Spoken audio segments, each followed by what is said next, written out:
You're listening to the Investor Agent Nation podcast, empowering agents and investors to collaborate effectively and grow their businesses symbiotically. Your hosts, Randy Zimnock and Eric Gross, share real-life case studies, trending tactics, and expert strategies that have helped them to accomplish over $1 billion in sales volume. Whether you're a seasoned agent looking to expand your business or an investor seeking to optimize your returns, you're in the right place. This is the Investor Agent Nation podcast. So, is wholesaling becoming illegal? So, this is becoming quite the conversation across the country. And what you're looking at on the screen is basically South Carolina. And I want to give credit to my buddies at Real Estate Skills. Alex Martinez is one of the owners. Actually, fun little story. Alex Martinez runs this amazing coaching company now for investors as well. They have an amazing blog, Real Estate Skills. I really like their blog. They put a lot of time and effort into it, and I pulled a lot of the things from the blog for today because they really do stay on top of it. And Alex Martinez was actually one of my acquisitions guys. He started with me as an intern years ago at the flipping company that I ran in San Diego. And now he's a successful investor, successful educator, I would say an influencer in a space, which is awesome. So I just want to give him a plug because this is where I get a lot of the information from for today. So is wholesaling real estate legal in South Carolina? I started with South Carolina because that's been in the news lately the most, because that is now officially have passed, right? And you can find the blogs at realestateskills.com, Valley. But the South Carolina one states this: wholesaling real estate in South Carolina is legal if investors abide by the rules and regulations set forth by the state-specific laws governing real estate transactions. Now, you might say, wait, I thought it said it was illegal, if you even heard about it. The way they describe it, after doing their research, they believe that it is legal, okay? That said, South Carolina wholesale real estate laws are constantly changing, effectively allowing the South Carolina Real Estate Commission to regulate the real estate industry and protect the public's interest when involved in these transactions. Case in point, the latest amendments to the South Carolina Code of Laws. And on May 29th, 2024, the House Bill 4754 from the South Carolina General Assembly signed into law. This bill adds Articles 9 to Chapter 57, Title 40 of the South Carolina Code of Laws, updating the regulatory measures for real estate professionals in the state. On the surface, the latest amendments appear to prohibit the act of wholesaling.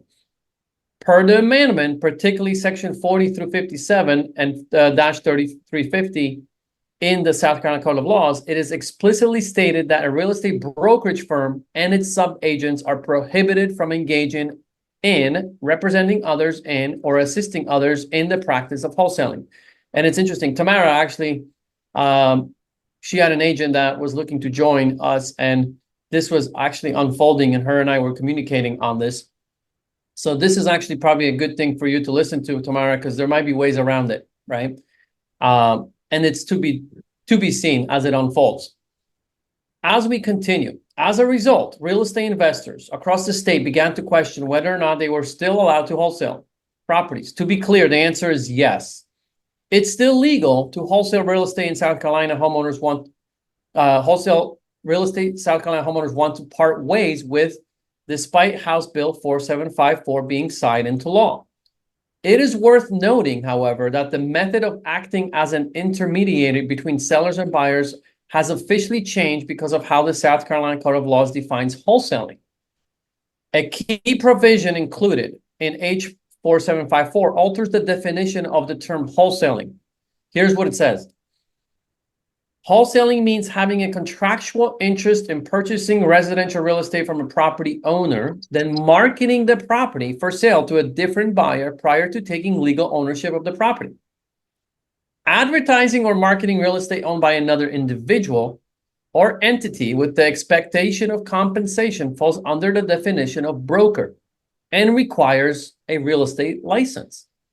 But this sentence here is key.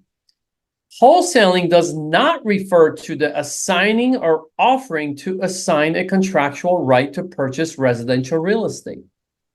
So then they dive a little bit deeper. Okay.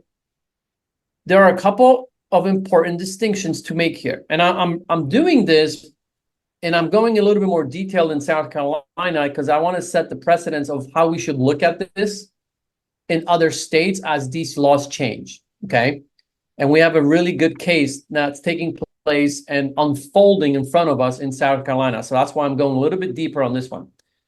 So, a couple of important distinctions to make here. For starters, the act of assigning or offering to assign a contractual right to purchase residential real estate doesn't fall under this definition.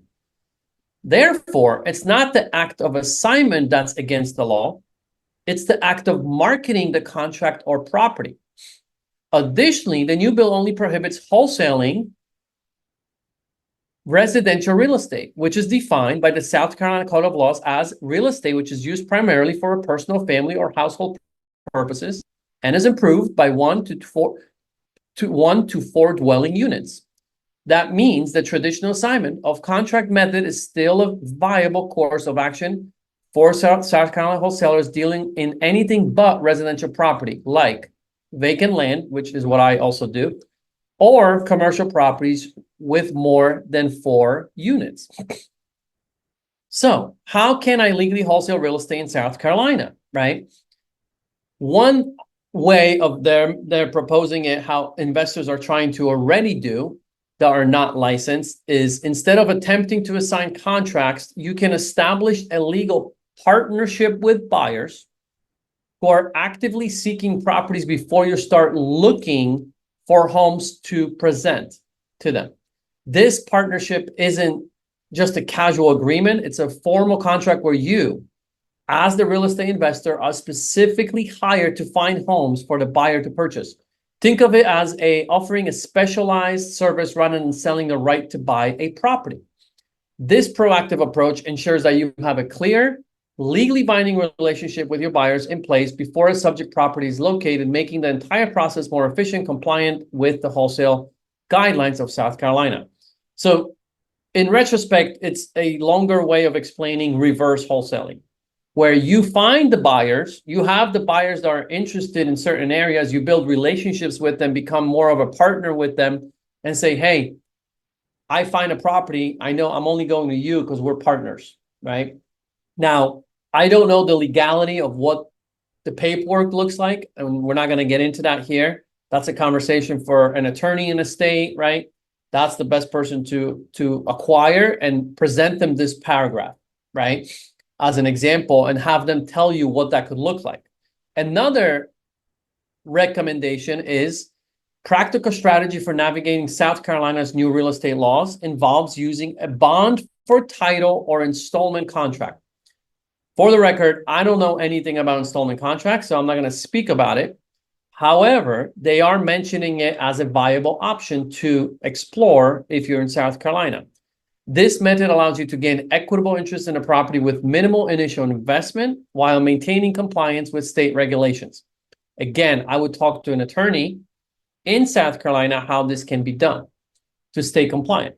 And then the last one, which is probably going to be the easiest across all the states, if these laws keep going to the other states, you can proceed with a double closing when you've found your buyer. This involves 2 back-to-back transactions. First, you close the deal with the original owner, paying off the balance due on an installment contract. Immediately following this, you close the sale with the end buyer who purchases the property at the higher price you've negotiated. This double closing allows you to profit from the difference between the 2 sales. Okay. So this is what they're proposing. I don't know if this is actually allowed, right? They're proposing it based on their research, and I'm sure they talk to other investors in South Carolina. Hopefully they talk to attorneys. However, the reason I bring this up is because if you Google wholesaling in South Carolina, you might be frightened by seeing that you'll just say, illegal, it's illegal, it's illegal, it's illegal. Well, is it? And we instead of us panicking as agents who work with investors that wholesale, or investors that, wholesale and work with agents, we got to kind of chill out, read a little bit deeper into the bill, speak to others like these, research it further, and essentially talk to a local attorney and or title company and let them tell you what is the workaround that's legal, right? Because I can guarantee you, even though these laws are coming, and South Carolina is one of the few that took pretty significant action against it, there will be a way to do it. I have no doubt that we'll find a way, and this is an example. And if these all three options are true, there you go. Now, double closing might not be as attractive because you'll have to actually close on a property and your costs go up. So sometimes the $10,000 you're trying to make on a wholesale fee might get eaten up by the additional closing costs, because now you have two closings versus basically having only one. And in the true assignment of contract, the buyer that is taking over your contractual position is going to end up paying their buying costs, the purchase costs, and the seller is going to pay their own, right?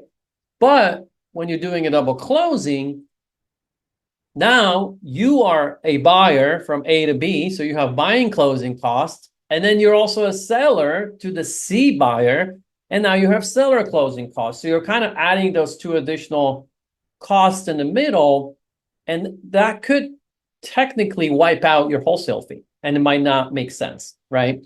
So that might not be a great option, but it is an option. So what is that?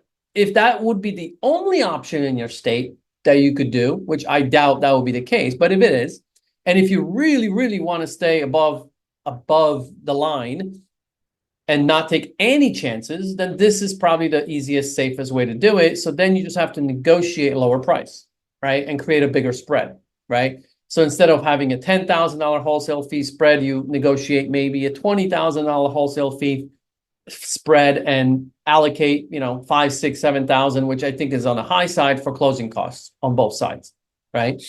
So either way, there will be a way. So that's South Carolina. North Carolina is already looking to follow their lead. And I'm glad you bring this up, Tamara, because one of the things I did, I listened to a podcast. I like to listen to Bigger Pockets podcast. It's On the Market. It's called On the Market. And I actually listened to one podcast in June where a commissioner in South Carolina, a real estate commissioner in South Carolina, and he's also an attorney, was interviewed by the host. And he spoke about these changes. He actually went into some of the ways around the law. He's like, you would think I'm a real estate commissioner and I want to, kill wholesaling. He's like, that's not true because I'm an attorney. He's like, one of my biggest clients is an investor that does a lot of wholesales. So that's not going to benefit me. However, he goes, I do go to all the meetings for all the real estate commissioners across the country. And I think they have them quarterly. And he goes, interesting thing that he stated, and he goes, few years ago, 3-4 years ago, no one brought up wholesaling in their agenda. Like it wasn't even a topic of conversation. He's like, the last 2 years, I think he said, it's been brought up every single meeting. It is an item on the agenda every single time. He's like, so it's not, is this going to go and trickle out to other states? It is. It's just, how are they going to take, well, let's say, what South Carolina is doing in other states and implement it to their own, right? Like Tamara mentioned, North Carolina is looking to follow lead. They might literally implement the same exact thing, right? But a lot of other states are kind of sitting on the sidelines watching how's this going to play out, right? Because attorneys are going to pick this apart, right? And they're going to find a way, like we already see, how we can do it, right? So it takes time to flush this out. It's not going to happen overnight where all the states are going to all of a sudden have all these strict rules, but just be prepared that it's coming. When, we don't know, but it's going to start going, right? This isn't stopping this wave, okay? And we as investors, we need to understand and not be fearful of it, but understand how to pivot, how to adjust, how to talk to people that are doing it on a very high level. And I think the first people I would talk to are a lot of attorneys that deal with a lot of wholesalers today as we speak, right? Because they will also try to find a way, if it's legal, to do it, because they don't want to lose that business, right? As long as it's compliant. So let's look at another state that we should, a couple other states have this. Maryland, Michigan, Minnesota, South Dakota, and Wisconsin limit the number and frequency of real estate transactions before you need a real estate license. So this is a thing. Many states are now putting this into law. For example, in Michigan, you're limited to 4 transactions annually before you must have a license. So a lot of states are going in a direction that if you're going to be doing wholesaling, it won't necessarily be illegal unless you have a license. So a lot of states are choosing to go that route. Okay, you know what? Let's not make it illegal. Like South Carolina kind of try to wipe it out. Like, oh, to do wholesaling, you need a license, but when you're licensed, you can't wholesale. So they kind of was like, what? Well, few other states already had this for a while where you need to actually get a license when you do X amount of transactions per year, right? You can't market a property without a license. If you want to assign a contract, you can only market the rights to assign the contract. Understand this critical difference to stay on the right side of the law. Many wholesalers get real estate licenses to avoid potential conflicts or constraints, like I just mentioned. And then you got Illinois. Illinois, is it legal there? Yes, and check this out. As noted, a broker in Illinois has been redefined to include anyone who wholesales more than one property in 12-month period. So you can only do one in 12 months. If you do more than that, more than one, you have to get a license. So some are becoming as strict as that, where they literally will only allow you one, right? Others have 4, right? And then there's Pennsylvania. They've been the latest in the news, and they're making some significant changes. I'm not going to read that, what they're planning on doing, but at the end of the day, it went through the Senate, and it says that it will require a real estate salesperson license under the Real Estate Licensing and Registration Act to conduct residential wholesale transactions in the Commonwealth, blah, blah, blah. There is actually a lot more they're trying to include in that, not just getting a license. It's pretty strict what they're trying to implement. I don't want to talk about it necessarily in detail yet because it's now official, but it's now going to the House of Representatives for consideration. So I want to bring it up more from a aspect that, you know what, states are doing this. This is happening. But to answer the question that we brought up on the beginning, is wholesaling becoming illegal? I say the answer is going to be no. It will just have a lot of different hoops we're going to have to jump through. And many investors are going to get out of the business because they might not do the research like we're doing. And they might be too afraid to keep doing it, not realizing that there's a way to do it with the right team, right? That digs deeper into it, finds the in a compliant way of doing it, finds the right attorneys. If you're an attorney state, finds the right title or escrow company, if you're one of those, and you find a way to navigate through it. Because, give you an example, in California, we're allowed to do, wholesaling still, as long as it's disclosed to the seller that, we're planning on doing that for a profit, all that stuff. And that's in most. You got to disclose it to the seller what you're planning on doing. And you technically are allowed to use the C money to close. Like, so if I'm doing a double close, and this is might be a little bit technical, but if I'm doing a double close on the same day, I got an A to B, B to C. And I can technically use the C money to close on my A to B transaction. So I don't have to actually bring any of my funds to the closing on the A to B. If I would call some escrow companies, they might tell me, we don't do that. We don't want to do that. Some might even say it's not allowed. But my escrow company, they're totally cool with it. Why? Why would they do it and put themselves on the line if it's illegal? And I know the owner of the escrow company. There's no way that they're doing something that's not legal. The escrow the escrow company and title companies are regulated like crazy, right? They have audits every year. There's no way he would put himself at risk.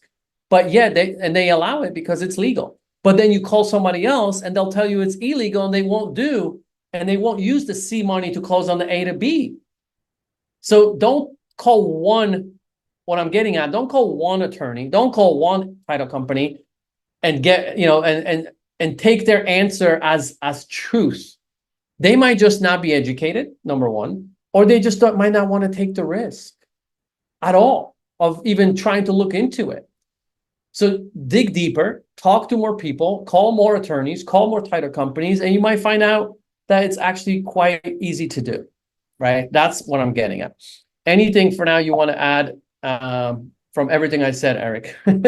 Yeah, I would say part of why we're seeing this, like, there's good and bad to all of this happening. Like, obviously, it's going to kind of limit the amount of people that can do it. It's going to limit who can wholesale, how you're going to wholesale. It's going to be interesting to see how it goes state by state. But part of the reason this is being done is just a lot of the people that were wholesaling, or because it became, I mean, like you said, Randy, your buddy, they never talked about wholesaling. And then a few years ago, it was mentioned on, Bigger Pockets and other investor forums. And it was billed as this: you can get into investing without ever spending $1 of your money, and you make tons of money. And you have all these people that are on TikTok holding like wads of cash, and like, all I do is make calls and make 50 grand from my house. So the reason this is happening is because there was a lot of bad apples that got into it. There is a lot of people that have gone out and done things to homeowners that have caused them to bring it to the state level. So I see the bad sides of it, and I also see the good sides of it. Like, if there is some Regulation. difficulty, regulation, but also just like difficulty to wholesale, I think you're going to see a lot of people leave it. I think it's kind of like what we're seeing with agents right now with the buyer broker agreement. I think it's going to thin out the people that aren't wanting to do this for a career or take it serious or treat it as a profession, and they just do it kind of on the side.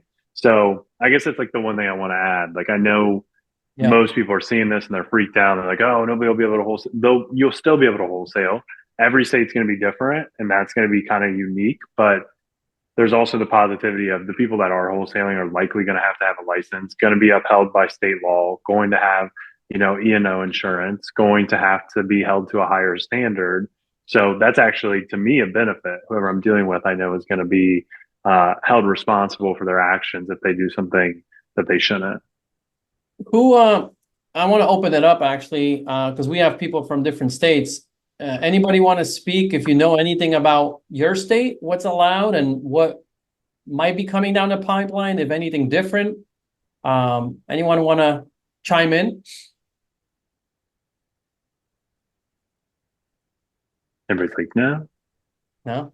Well, I see something happening in North Carolina that I really hate, and that is wholesalers getting projects under contract, and then they put it in the MLS and they're actively marketing it, and it says not yet owned, owner, or something that is not yet owned. And I'm like, what in the world? And I see that a lot.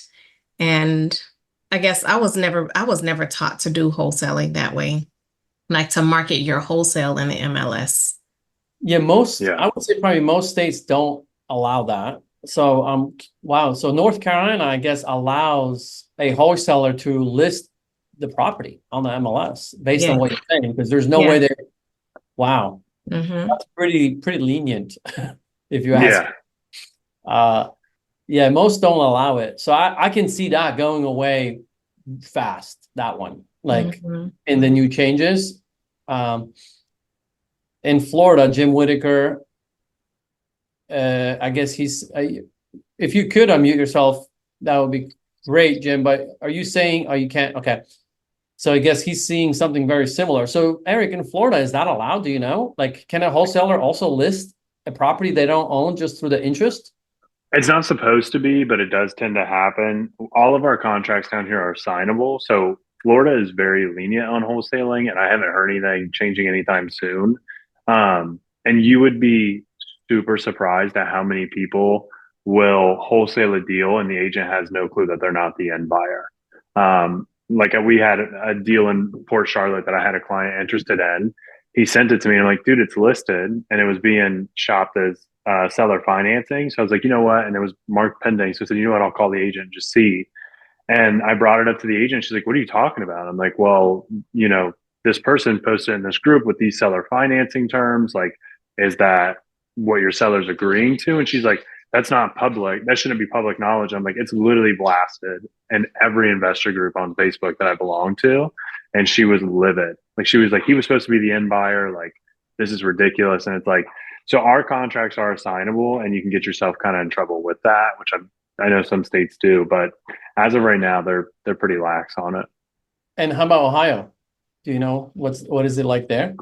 Ohio is super lax as well. Both of them are.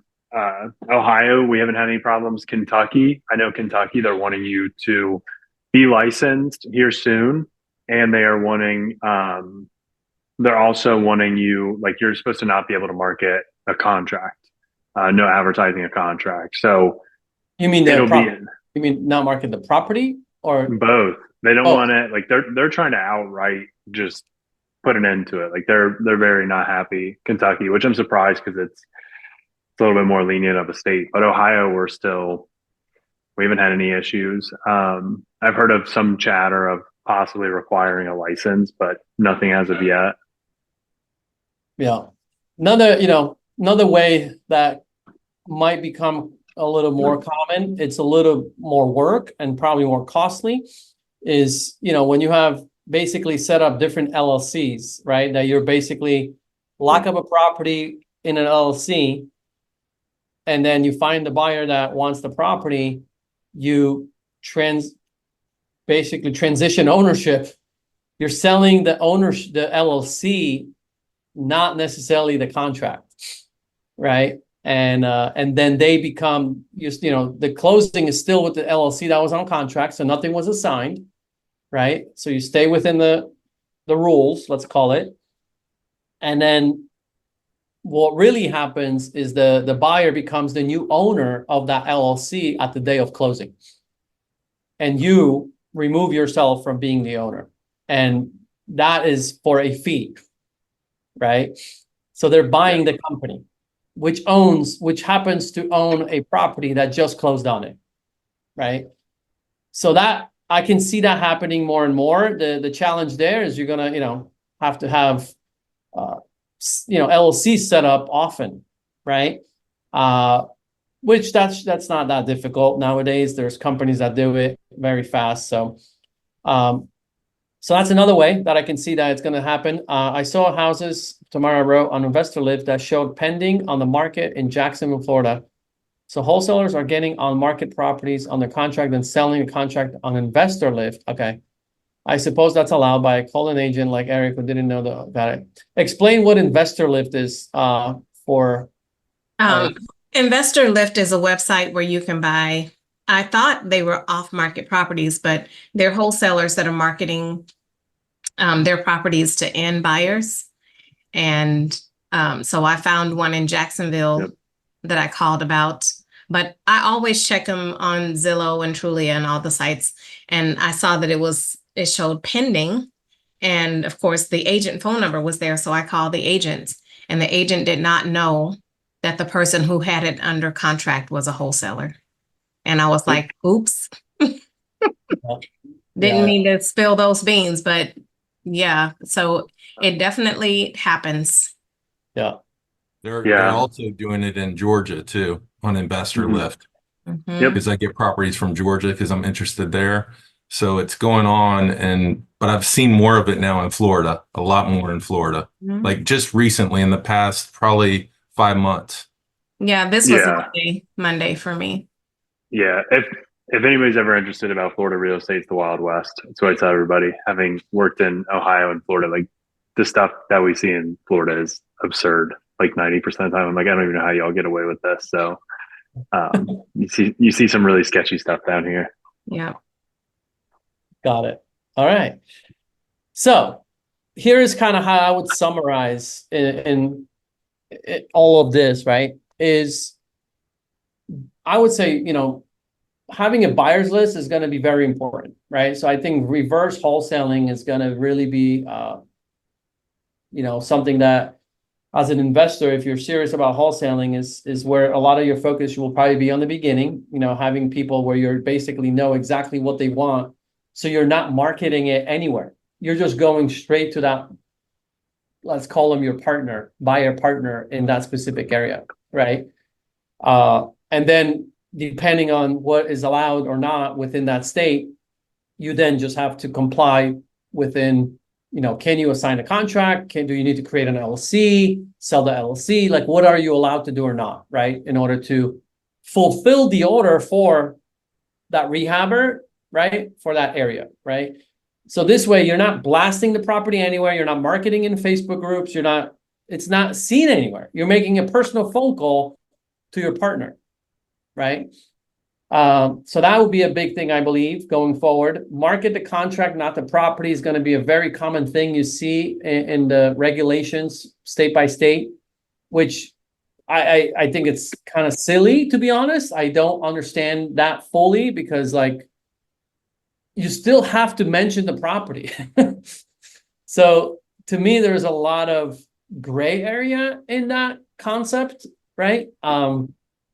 But yeah, I don't know how that's going to actually look in theory, because I believe that that's the same in Florida, and I see everybody marketing the property normally. Like, no one cares about the fact that you can't do that.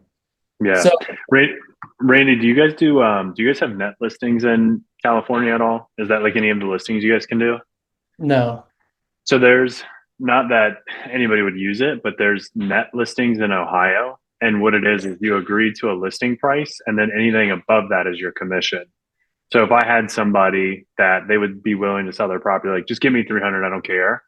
You can sign, there are listing contracts in Ohio that you can sign. It's a net listing, and anything above 300 is earned as your commission. So like, when you were just talking about that, I don't know why, it just popped in my head, like, that would be perfect for somebody who's looking to wholesale. If you got licensed and you said, I'm going to get you 300, but I'm also going to go ahead and list it for 340. And if I can get that, then do you agree? And there's people that I know that have used them. I'm not a fan, but they have. Yeah. I mean, if it's legal and the seller is satisfied, I mean, at the end of the day, it just becomes, as long as the seller knows exactly what's happening, right? That's what they're trying to achieve here, is protect the consumer.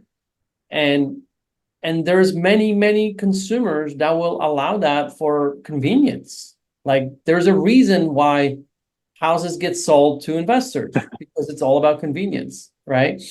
For those sellers. It's not for everybody, right? Yeah.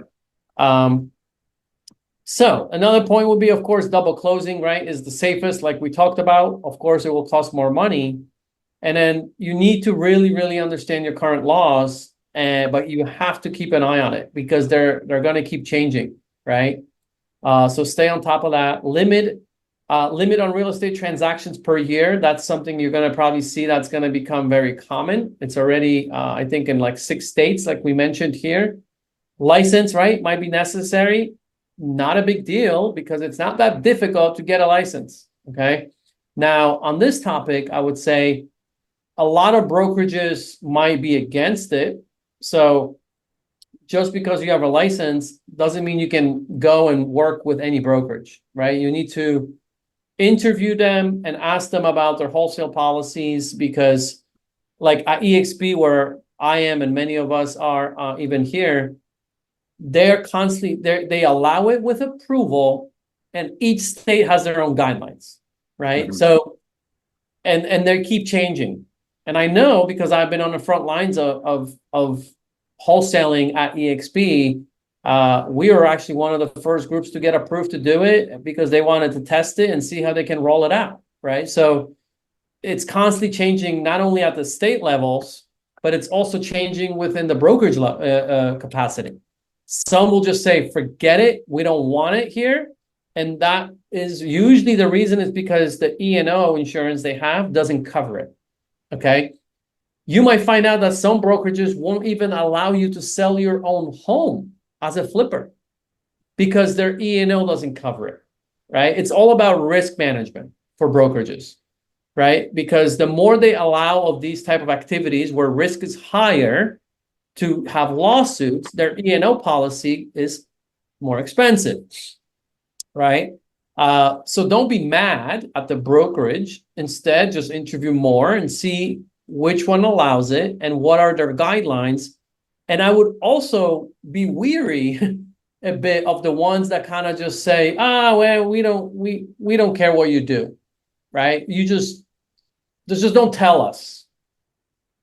I don't know. I don't know how I feel about that one, right? So, there's a fine line there. I think the way I would approach it, especially that it's in the headlines now more than ever, right? That you probably would want to be with a brokerage that has some level of regulation as well, as long as it's nothing too wild and crazy, I guess. As long as it's explained to you why they're doing it, how can you achieve it? And if it feels good, then that's the brokerage you go with, right? But it's like anything else. You need to interview attorneys and title companies, which is one of the points here. You also have to interview several brokerages, right? Because everyone might say something different, right? So don't go to one and take their word as truth, okay? And as we mentioned here, usually this will pertain to residential, which is 1 to 4 unit properties. So commercial and land is excluded, which is semi good news for me because I have a business that wholesales land. So that doesn't apply to us, which is cool, but that doesn't mean it won't apply in every state. So I have to check, right? And then the bottom line, even if we find ways to do it and someone tells us a certain way to do it, like we were just, for example, told by Real Estate Skills, apparently there's a way to do it in South Carolina, right? 3 different ways. You might not find an attorney that will be willing to do it right now, or a title company, because it's too soon. They might be like, we don't know how this is going to play out. We don't know. This is a gray area. I understand what you're saying, and I agree. It sounds like it's legal, but I don't want to be the case that gets sued, and then I become the guinea pig for the industry in South Carolina, right? Yeah. And get shut down and lose their license. So you might have a difficult time for a while, right? Until someone figures out, and that's who you end up going with from an attorney or title standpoint. So these are some of the main things that I take away myself from my own research, from being in a business in California, now having Eric in Florida and Ohio. I live in Florida now too. For more insights and to join the Investor Agent Nation community, visit investoragentnation.com. If you like this episode, please subscribe to the podcast and leave a 5-star rating to help Randy and Eric continue delivering valuable content that resonates with you. Thanks for listening to the Investor Agent Nation podcast.